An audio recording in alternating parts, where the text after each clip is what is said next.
For your pleasure, I created a dream.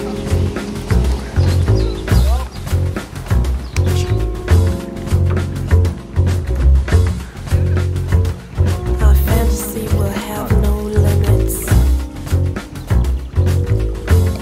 no boundaries. Dig the rhythm,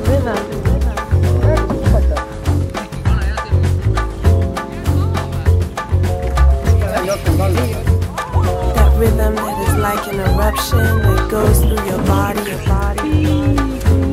It's like a sensation.